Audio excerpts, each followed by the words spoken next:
মনে করুন আপনি একটা ওয়েবসাইট তৈরি করে ফেলেছেন। এখন আপনি চাচ্ছেন এটা ব্যবহারকারীদের জন্য উন্মুক্ত করে দিতে। এখন আপনার পরবর্তী পদক্ষেপ কি হতে পারে? আপনার পরবর্তী পদক্ষেপের বেলায় চলে আসে ওয়েবসাইট হোস্টিং এবং পাবলিশিং এর বিষয়। এই ভিডিওতে আমরা এই টপিকটা নিয়ে আলোচনা করব। ওয়েবসাইট পাবলিশিং হচ্ছে কোনো একটা ওয়েব হোস্টিং সেবা ব্যবহার করার মাধ্যমে আপনার ওয়েবসাইটটিকে ইন্টারনেটে পাবলিশ করা বা প্রকাশ করা। এর মাধ্যমে ব্যবহারকারীরা যাতে আপনার ওয়েবসাইটটা ব্যবহার করতে পারে। ওয়েবসাইট পাবলিশিং এর বিভিন্ন ধাপ রয়েছে। প্রথমত হচ্ছে ওয়েবসাইট ডিজাইন এবং ডেভেলপমেন্ট। পরবর্তী ধাপ হচ্ছে domain name registration, web hosting, search ইঞ্জিনে তালিকাভুক্ত করা। ওয়েবসাইট ডিজাইন এবং ডেভেলপমেন্ট হচ্ছে আপনার এই ওয়েবসাইট পাবলিশিং এর ক্ষেত্রে কোর একটা ধাপ এবং এটি প্রথম ধাপ। আপনার ওয়েবসাইট ডিজাইন হলো ওয়েবসাইটে কন্টেন্ট কিভাবে দেখাবেন তার ডিজাইন তৈরির প্রক্রিয়া। অন্যদিকে ওয়েবসাইট ডেভেলপমেন্ট হলো আপনার ওয়েবসাইটের কার্যকারিতা তৈরির প্রক্রিয়া।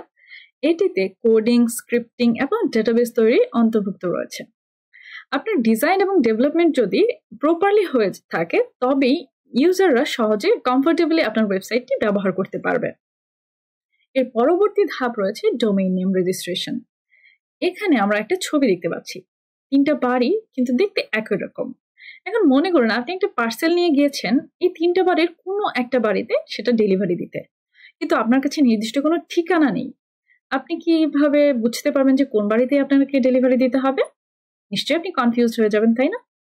এই ক্ষেত্রে আপনার একটা চিহ্ন বা স্মারকের প্রয়োজন হবে, যেটা আমরা বাড়ির বিভিন্ন অ্যাড্রেসের ক্ষেত্রে দেখতে পাই। ঠিক তেমন ভাবে আপনার ওয়েবসাইটেরও কিন্তু একটা নির্দিষ্ট ঠিকানা প্রয়োজন। এই ঠিকানা আপনার ওয়েবসাইটকে অন্য যে কোনো ওয়েবসাইট থেকে আলাদা করে। ডোমেইন নেম রেজিস্ট্রেশন করার মাধ্যমে আপনি মূলত আপনার ওয়েবসাইটের ঠিকানাটার মালিকানা নিজের আয়ত্তে নিয়ে আসবেন, যাতে এই ওয়েবসাইটের ঠিকানা অন্য কেউ ব্যবহার করতে না পারে। এই ডোমেইন নেমের কিন্তু বিভিন্ন অংশ রয়েছে।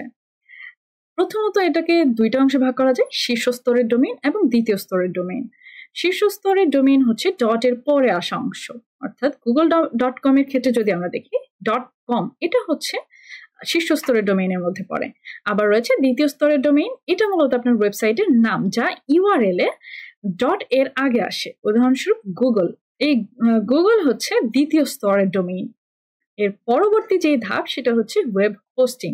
ওয়েব হোস্টিং হলো সেই জমি বা জায়গা যেখানে আপনার ওয়েবসাইটের সমস্ত ছবি, ফাইল, ভিডিও ইত্যাদি সংরক্ষণ করা হয়। এখন একটা প্রশ্ন কিন্তু আমাদের মনে ঘুরপাক খায় যে ওয়েব হোস্টিং আসলে আমাদের কেন দরকার বা এর সুবিধাগুলো আসলে কি কি?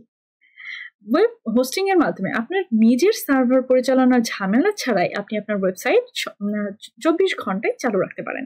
আপনার ওয়েবসাইটের কন্টেন্টগুলোকে সুরক্ষিত রাখতে পারবেন। আপনার ওয়েবসাইটের কর্মক্ষমতাকে আরো উন্নত করতে পারবেন। আপনার ওয়েবসাইটকে সহজে স্কেল আপ করতে পারবেন। এই ছিল ওয়েব হোস্টিং এর সুবিধা। এর পরবর্তী ধাপ হচ্ছে সার্চ ইঞ্জিনে তালিকাভুক্ত করা। ওয়েব সার্চ ইঞ্জিনে তালিকাভুক্ত করার একটা বেনিফিট হচ্ছে যখন কেউ আপনার ওয়েবসাইটের নাম লিখে সার্চ করবে সেটা যাতে একেবারে টপে আপনার ওয়েবসাইটটাকে দেখায় বা সাজেস্ট করে সেটা।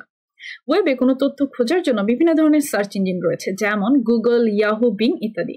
এসব সার্চ ইঞ্জিনে তালিকাভুক্ত করলে সহজেই সাইটটি খুঁজে পাওয়া যায়। সার্চ ইঞ্জিন অপটিমাইজেশনের মাধ্যমে মূলত এই কাজটা করা হয়ে থাকে।